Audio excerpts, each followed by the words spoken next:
un instant la fin de la pandémie de Covid-19 en République démocratique du Congo. Que deviendra la vie des Congolais? Gouverner, c'est prévoir. Dans ce numéro de Stop Covid, avec mon invité Alain Bolonjoa, nous allons tenter de faire des projections partant de l'actuelle situation socio-économique. Alain Bolonjoa, coordonnateur de la nouvelle classe politique de l'opposition, bienvenue. Merci en tout cas, madame, pour l'invitation. La question du jour vous intéresse parce que dans votre NCPO, vous abordez cette thématique déjà. Exactement, exactement, et dans plusieurs de ces volets. Nous avons le souci de réfléchir sur la nouvelle gouvernance. Premièrement, on ne peut pas atteindre le développement sans atteindre la croissance. On ne peut pas atteindre la croissance sans investissement. On ne peut pas investir alors que la population est secouée par la maladie. Parce que notre souci, c'est que tout le monde soit bien portant et que nous arrivons effectivement à mettre en valeur les atouts que regorge notre pays. Et pour nous, toutes les actions sont centrées essentiellement sur l'homme, c'est-à-dire que l'homme est l'acteur et la finalité de l'action gouvernementale. Voilà pourquoi nous insistons sur l'économie de la santé. Sur l'économie de la santé, évidemment, en République démocratique du Congo, avoir la situation de l'heure, on se dit qu'il y a tout est à refaire, sinon à faire. Et effectivement, parce que nous avons constaté que cette maladie, c'est vrai que ça a plus de mauvais côtés, mais ça nous permet aussi de mettre en cause, ou sinon de nous questionner sur le fonctionnement des institutions, sur la finalité des actions étatiques. Parce qu'il vous souviendra que dans notre pays, nous avons connu beaucoup de phases, et aujourd'hui que nous faisons face à cette maladie, ça vient de mettre à nu les lacunes chroniques. Parce qu'il faut reconnaître que notre économie n'est pas le fruit du Congolais, ça a été pensé et réfléchi par les cerveaux ou sinon par la communauté internationale. En 1885, lorsqu'on a eu à fractionner ou sinon à se partager l'Afrique, on a créé un État appelé État indépendant du Congo. Et cet État indépendant du Congo avait pour mission de soutenir les économies de grandes puissances. Il suffit seulement de lire l'acte de Berlin dans son article 2 pour se rendre compte que nous étions là où les autres venaient pour piocher, pour prendre des ressources, à les transformer et soutenir leurs économies. Après que nous ayons atteint la maturité, après que nous ayons accédé à l'indépendance, à la souveraineté tant nationale qu'internationale, eh bien, nous devions repenser sur le fonctionnement de l'État.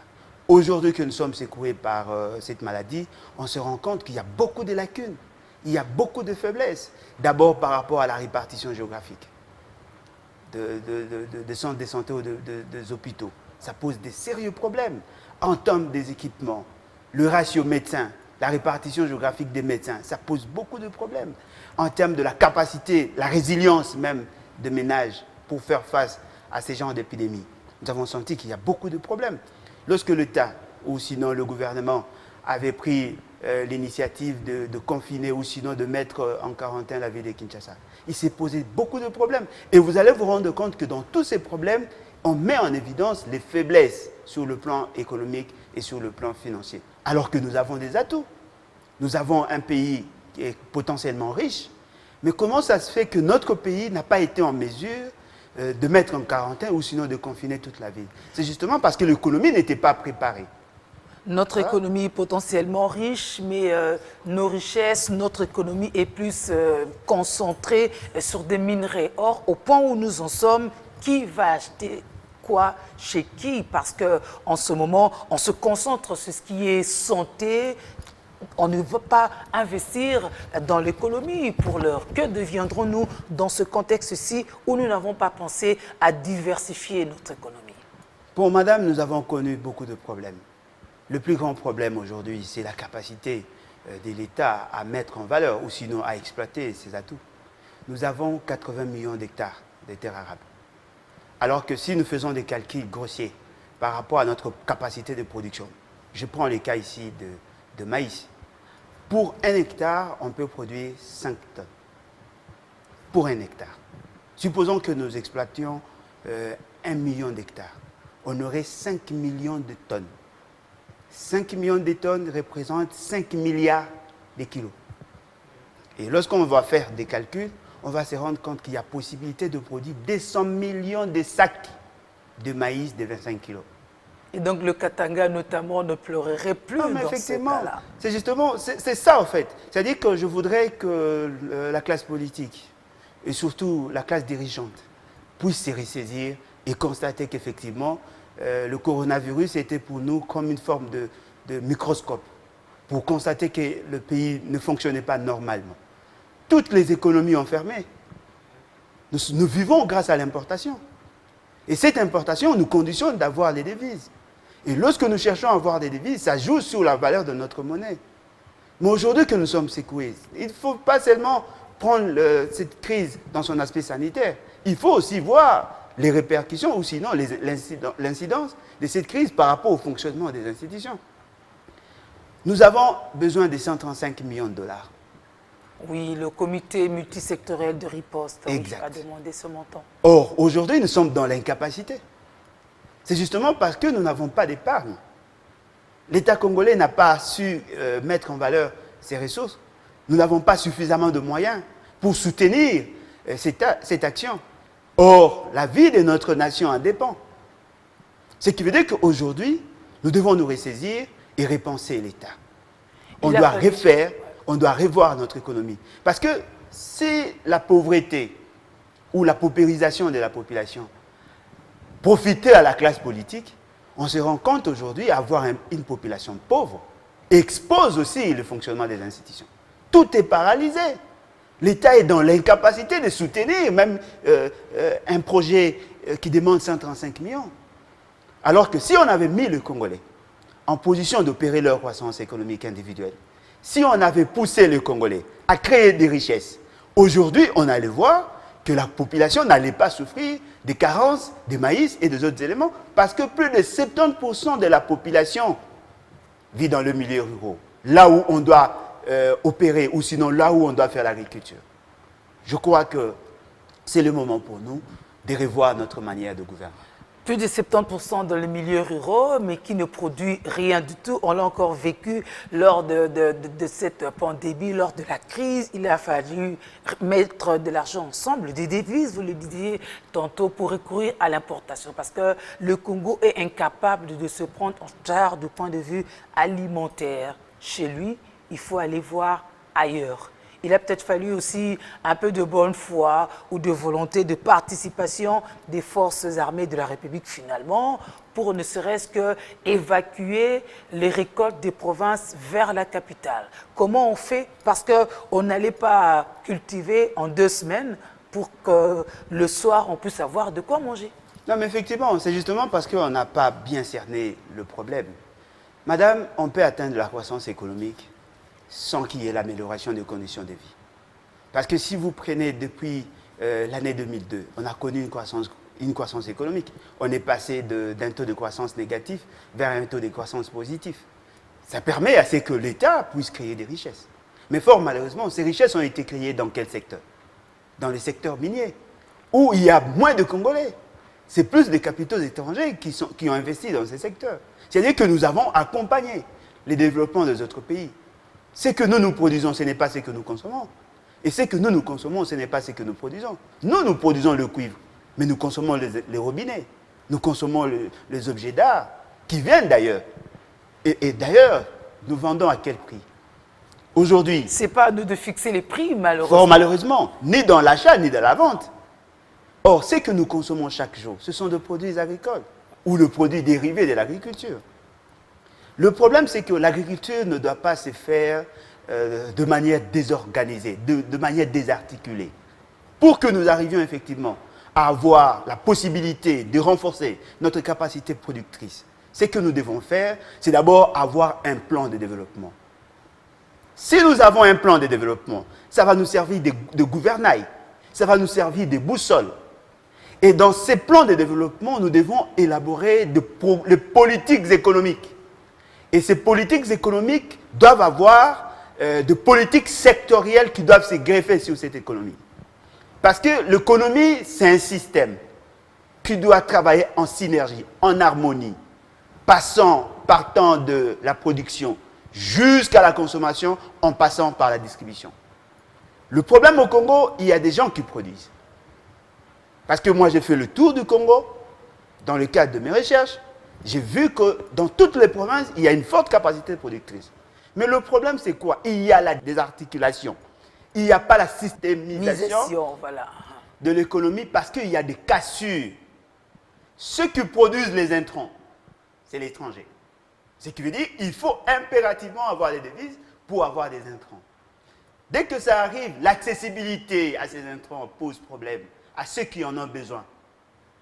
Et lorsqu'ils produisent, ils ont des difficultés parce que déjà, nous faisons face à la concurrence.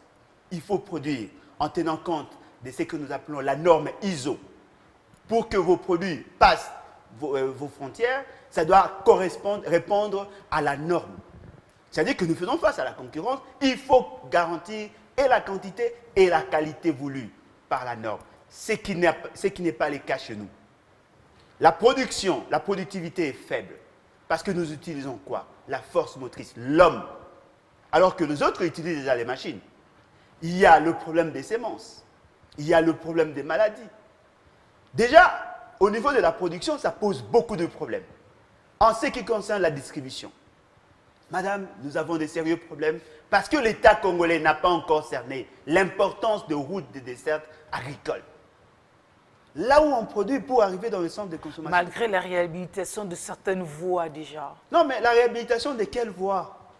Parce que nous nous réhabilitons de routes par rapport aux visées politiques, par rapport aux exigences, ou sinon, ce que moi j'appelle les investissements de prestige.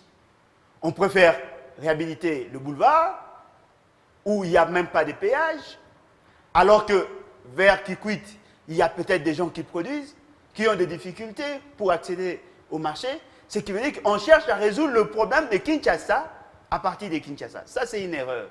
C'est ce qui fait qu'aujourd'hui, nous constatons qu'il y a l'exode rural. Il y a des gens qui quittent. Parce que là, il se pose des sérieux problèmes. L'évacuation exige à ce que nous préparions, ou sinon nous réhabilitions le voie de desserte agricole. Il n'y a pas que les routes, il y a aussi les rivières. Ça doit être fluide, on doit avoir la possibilité d'évacuer nos produits. Là, ce sont des incitatifs. Ceux qui produisent, même de manière traditionnelle, ont besoin d'évacuer leurs produits. Parce que ces produits-là sont périssables. Il y a aussi un problème de conservation. Déjà, là, ça pose problème. On ne peut pas transformer, c'est difficile de conserver. Effectivement. Ça décourage le producteur. Mais si nous arrivons à systématiser l'économie, c'est-à-dire que nous arrivions à prendre des bonnes décisions au bon moment, eh bien, ça va faire en sorte que nous allons mettre le Congolais en position d'opérer leur croissance économique. Lorsque les Congolais vont chercher de manière individuelle à se créer des richesses, la sommation des richesses individuelles, ça crée les richesses de l'État. Et là, l'État va recourir à la fiscalité pour ponctionner le peu essentiel pour son fonctionnement. Mais fort malheureusement, il y a une cassure, il y a une rupture. Parce que si vous prenez d'ailleurs le problème des secteurs agricoles, madame, nous prenons ici l'agriculture dans son sens usuel, c'est-à-dire que l'agriculture, pêche et élevage. Il y a des filières. Dans l'agriculture, on produit, on met sur le marché les produits qui vont servir pour l'industrie. Et de produits tels que l'éthanol, ça vient de nos produits agricoles. Nous en avons besoin pour produire aussi l'amidon, pour la pharmacie. C'est-à-dire que nous pouvons produire beaucoup. Prenons la filière maraîchère, c'est-à-dire l'agriculture maraîchère. Les légumes, aujourd'hui, parmi les solutions que l'on voudrait apporter, il y a aussi des légumes.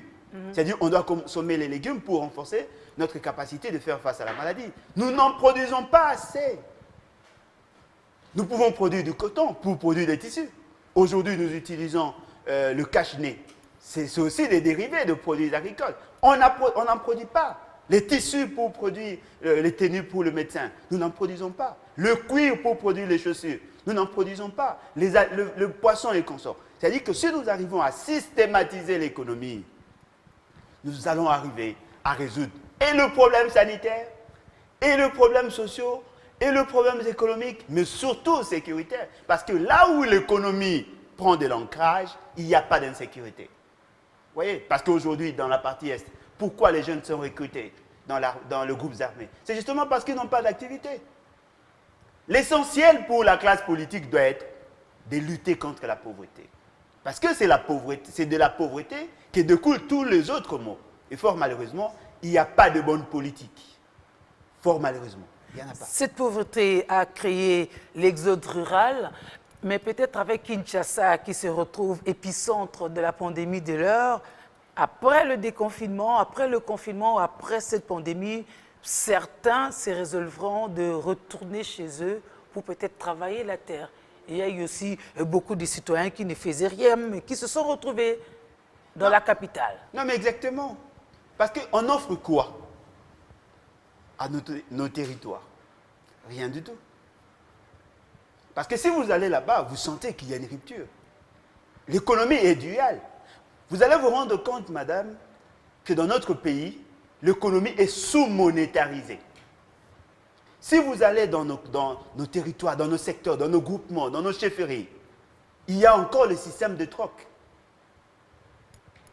Vous imaginez? C'est-à-dire que nous sommes en retard, même par rapport à la structuration de la pensée, même par rapport au fonctionnement de l'économie. Nous sommes encore dans le troc. L'économie n'est pas monétarisée. Les gens qui vendent, d'ailleurs, je vous informe, je ne sais pas si vous êtes informés, il y a dans d'autres territoires, le marché s'organise hebdomadairement. Une fois la semaine. Oui, parce qu'on ne peut pas acheter tout le temps. Voilà, parce qu'il n'y a pas d'argent. Mais pire encore, dans certaines frontières, ce n'est pas la monnaie congolaise qui est utilisée. Exactement. Ouais. Ce sont là des faiblesses. Mais si nous arrivons à restructurer, à systématiser l'économie, on va se rendre compte qu'on va avoir un développement harmonieux. Parce que ce qui s'est fait, c'est quoi? Tout l'investissement de l'État est centré essentiellement sur Kinshasa. Kinshasa représente, d'après les estimations, 12 millions d'habitants. Ouais. Sur 80 millions d'habitants. Cela veut dire que Kinshasa n'est pas le centre du Congo. Il y a d'autres coins où vous trouvez des Congolais, mais qui ne bénéficient pas de l'amélioration technologique, où il n'y a pas de téléphone, où il n'y a pas d'hôpitaux, où il n'y a pas de réseau, il n'y a pas de radio, il n'y a pas de télévision, madame. C'est-à-dire que nous n'avons pas la même information, nous n'avons pas la même capacité de cerner les enjeux mondiaux. C'est justement parce que les hommes congolais, ou l'élite congolaise, pensent que l'essentiel, c'est de résoudre le problème des Kinois. Mais si vous vous posez la question, quels sont les besoins existentiels ou le besoin essentiel des Congolais, ce n'est pas ce qui se produit à Kinshasa. Les Congolais veulent manger du foufou. Ce sont les provinces qui en produisent. Les Congolais veulent avoir des médicaments. Ces médicaments proviennent de l'agriculture. Ces Congolais veulent être bien sapés. Les tissus et le cuir viennent de l'agriculture. Mais quelle est la place de l'agriculture dans tous les budgets? Alors que nous avons des engagements au niveau international, avec la Convention de Maputo, il fallait mettre à la disposition de l'agriculture 10%. Jusque-là, rien n'a été fait. Mais apparemment, lorsqu'on élabore le budget, mais c'est comme si vous qui avez des idées ou qui travaillez sur le développement, vous ne participez pas ou vous faites fi et vous attendez lorsque ça capotera pour venir discuter. Parce que maintenant, avec la citoyenneté, avec la gestion qui devrait s'élargir même au niveau de la base, en principe, les citoyens aussi pourraient participer. Madame, il y a la participation. Il y a la société civile qui intervient. Il y a l'administration. J'ai eu l'opportunité d'avoir effectué 2 fois le stage au ministère du Plan. Toutes les politiques publiques en matière de développement existent. Mais combien de dirigeants ont le courage de consulter l'administration? Quelle est la place du ministère du Plan? Quelle est la place du ministère de l'Agriculture? Quelle est la place du ministère de Pêche et Élevage? Parce que si vous voyez dans le budget, c'est prévu, il y a une ligne budgétaire prévue pour l'agriculture. Mais c'est dans l'exécution qui pose problème. C'est-à-dire qu'on sait qu'il faut résoudre le problème. Pour résoudre le problème des Congolais, il faut mettre en évidence ou sinon mettre en exergue le besoin du paysan. Mais dans l'exécution, on fait recours à l'importation. C'est-à-dire que nous soutenons les autres économies. Et aujourd'hui que tous les pays sont en confinement ou en quarantaine pratiquement, on se rend compte que les importations deviennent très difficiles. Et le fait que déjà, il y a une forte demande au niveau international, le prix va hausser. Tout à fait. Et chez nous, ça a une incidence sur le pouvoir d'achat. Toutes choses restant égales par ailleurs, lorsque le prix augmente et que les revenus ne varient pas, il y a baisse des capacités de consommation. C'est-à-dire, on réduit la propension à consommer. Ça met mal à l'aise la population. Mais il y a possibilité de relancer l'agriculture. Parce qu'aujourd'hui, si moi j'étais à la place des décideurs, le premier jour où on avait fermé le frontière, on allait redynamiser l'économie. En quoi faisons? Commençons d'abord par les structures qui existent. Il y a des sociétés qui existent dans le secteur agro-pastoral. Il y a le service national. Parfois, des sociétés qui n'existent que de nom. La réserve stratégique, par exemple, n'existe plus que d'infrastructures. Même on voit de disparition vers l'enseignement. Madame, c'est un impératif. Nous devons produire. Parce qu'aujourd'hui, nous sommes secoués. Ceux qui consomment ce que nous produisons n'en ont pas besoin pour l'instant. La Chine n'a pas besoin de cuivre. Vous voyez? Mais nous avons besoin de manger. Parce que nous avons deux types de marchés. Le marché interne et externe. Notre économie est centrée essentiellement sur comment assouvir le besoin de l'économie externe. Mais sur le plan interne, nous dépendons de l'extérieur. Aujourd'hui, ça vient de mettre à nu nos insuffisances. On doit mettre l'accent sur l'agriculture. Parce que si on relance le secteur agricole, déjà, ça va avoir une incidence sur le prix. Mais apparemment, nous ne sommes pas en train d'aller vers là. Je vais revenir un peu en arrière pour vous demander la lecture que vous êtes faite du secteur de l'économie, de l'agriculture et même des finances pendant cette période. On a plutôt vu des mesures prises par la Banque centrale qui touchaient aussi les finances et tout, mais on n'a pas vu de façon formelle ces ministères qui, en principe, devraient être régaliens par rapport au contexte, par rapport à nos besoins, par rapport à nos priorités, prendre le devant. Non, mais effectivement, parce que nous sommes dans une politique de tâtonnement, une politique d'imprécision. Alors qu'aujourd'hui, pendant la période de crise, parce que nous sommes déjà en récession, pendant la période de crise, on doit prendre des décisions réfléchies. Si la Banque centrale, qui est l'autorité monétaire, qui est le chef ou sinon la régulatrice du système financier du pays, revoit à la baisse son taux directeur, cela sous-entend que l'on voudrait redynamiser l'économie par la récapitalisation ou sinon le renforcement des capacités capitalistiques. Il faut que l'entendement soit le même et que ça porte réellement ses effets. Effectivement, parce que quand la Banque centrale réduit son taux directeur, les banques commerciales viennent pour prendre l'argent. Et donner à qui? Aux industries, aux producteurs. Et fort malheureusement, vous allez vous rendre compte, ce sont les importateurs qui auront tendance à aller vers les banques. Or, parce que là, les producteurs quelque part aussi sont inactifs. Non, mais ils n'ont rien à proposer. Peut-être parce que l'État congolais n'a pas compris l'importance de la production. On est plus dans les échanges, dans le commerce. Nous vendons ce que les autres produisent. Nous sommes une économie de consommation. Alors que nous voulons que l'on redynamise l'économie, que l'on fasse de la maraîchère l'acteur ou l'actrice principale de l'économie. C'est pour elle que l'économie est faite. Et c'est par elle que l'économie doit être faite. Ce n'est pas ce que nous sentons. En réalité, on devait redynamiser l'économie. En quoi faisant? Initier des projets, ou sinon redynamiser des projets de production. Nous avons besoin de maïs. Nous avons démontré ici, il y a possibilité pour 1 million de kilomètres, produire 200 millions de sacs de maïs. Alors que le maïs ne prenne que 3 mois. 3 mois. C'est-à-dire qu'au regard de la qualité de sol, au regard de la variété climatique, on peut en produire 4 fois l'an. C'est-à-dire que nous pouvons produire 200 millions de sacs par saison. Donc on aurait pu commencer lorsque le confinement commençait et peut-être qu'à la sortie avoir nos récoltes. Exactement. Exactement. On pouvait produire le maïs, on pouvait produire les haricots, on pouvait produire les tomates, on pouvait produire les piments, on pouvait produire tous ces éléments-là. Chaque saison culturelle, c'est-à-dire 3 mois, 3 mois, 3 mois, 3 mois. Et pendant une année, on allait atteindre l'autosuffisance alimentaire. Même si nous avons des difficultés, mais au moins que le Congolais ait accès à la nourriture. Or, aujourd'hui, c'est que nous vivons, c'est quoi? Nous sommes dans une situation stagnante. Nous n'avons pas produit. Et quand on va sortir de la crise, on va maintenant sentir les effets négatifs du coronavirus. Si déjà ça ne se sent pas. Ah, voilà. Voilà pourquoi nous disons qu'on doit repenser l'État. Je crois que les savants qui ont conçu la vision actuelle, c'est-à-dire qui ont refondé l'État aujourd'hui, ont opté pour la décentralisation. Est-ce que nos provinces sont suffisamment associées? Parce qu'apparemment, c'est comme si les décisions se prennent au niveau de la Gombe. L'épicentre de la maladie et l'épicentre de toute la politique. Alors que les provinces devaient être mises en contribution. Tous les gouverneurs ont des projets de relance. Le plan de relance agricole.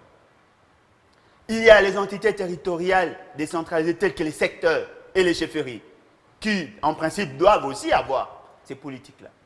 Si on peut redynamiser l'économie, je prends un exemple simple. Nous avons 145 territoires au Congo.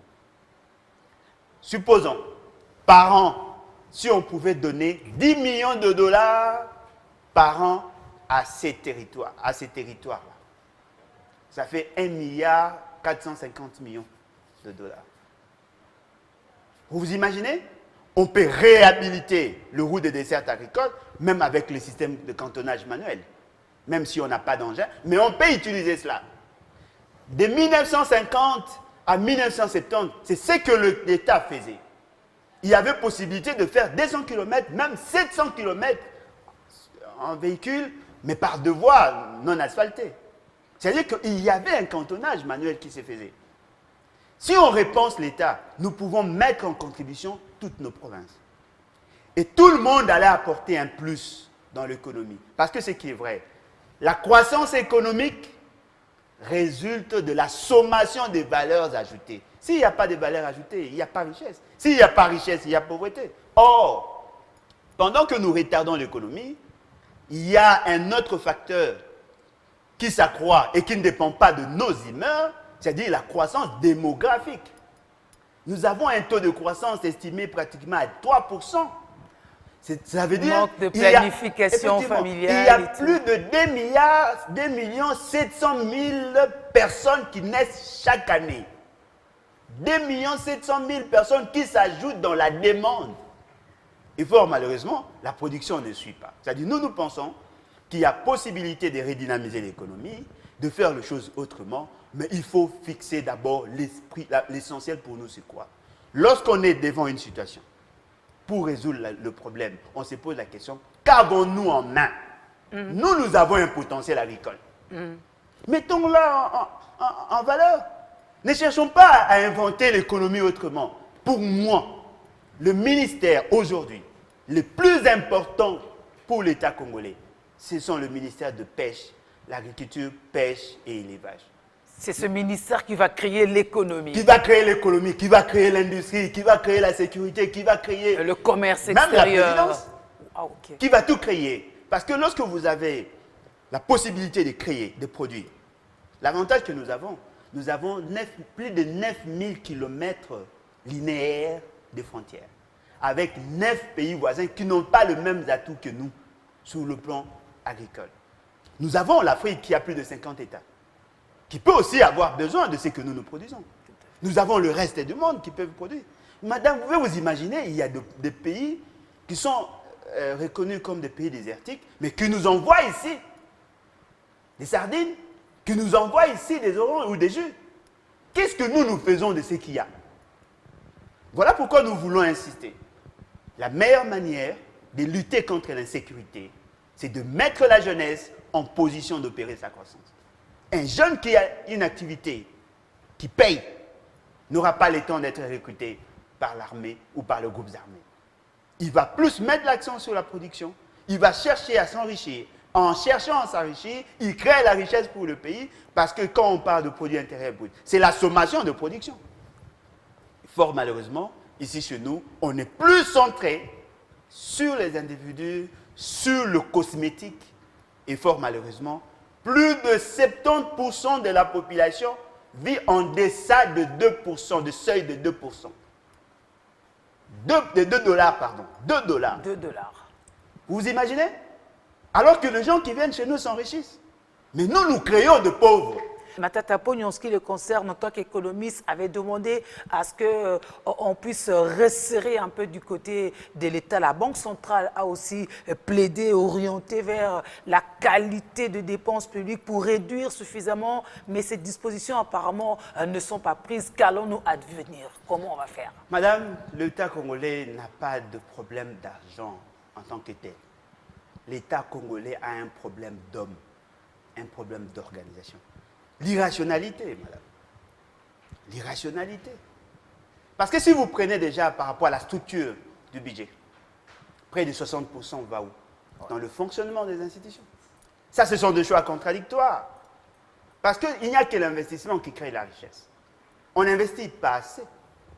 Et si vous prenez en termes de charges publiques, l'institution président de la République a combien de personnel? Le personnel est déjà pléthore.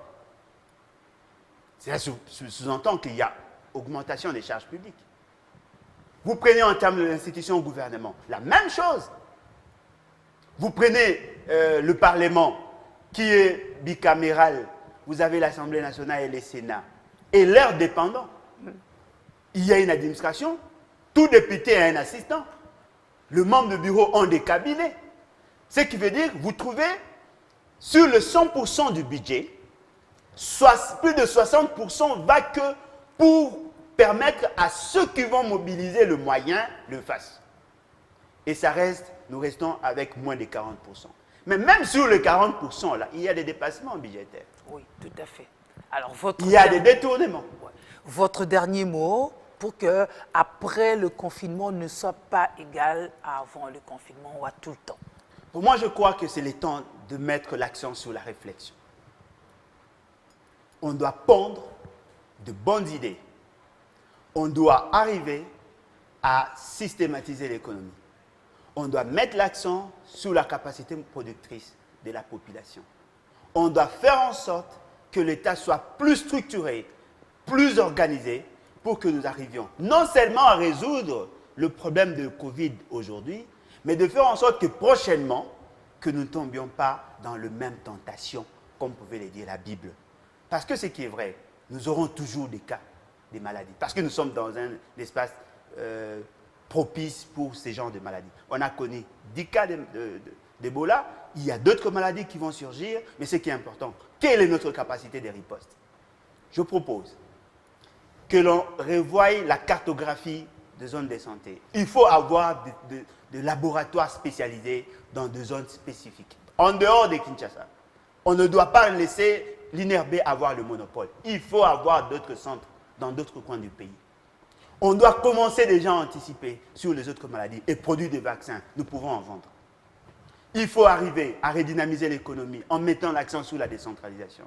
Permettre à ce que les provinces entrent en musique, que toutes les provinces arrivent à apporter leur pierre dans l'édifice.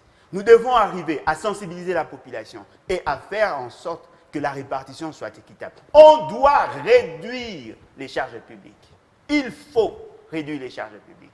Comme ça, on va dégager des revenus qui vont nous permettre non seulement de faire face aux problèmes sanitaires, mais aussi à redynamiser l'économie. Il suffit seulement de rationaliser la gestion et on va se rendre compte que c'est possible. Parce que ça fait déjà 60 ans que nous existons en tant qu'État indépendant, mais fort malheureusement, il n'y a pas d'évolution. C'est quand même surprenant de voir qu'aujourd'hui, il y a des coins où pour trouver de l'aspirine, il faut attendre une semaine. C'est quand même décevant. Allez, Bolonjoa, merci. C'est moi qui vous remercie. C'est ici que nous mettons un stop à ce stop Covid. Continuez à prendre soin de vous et à très vite. Au revoir.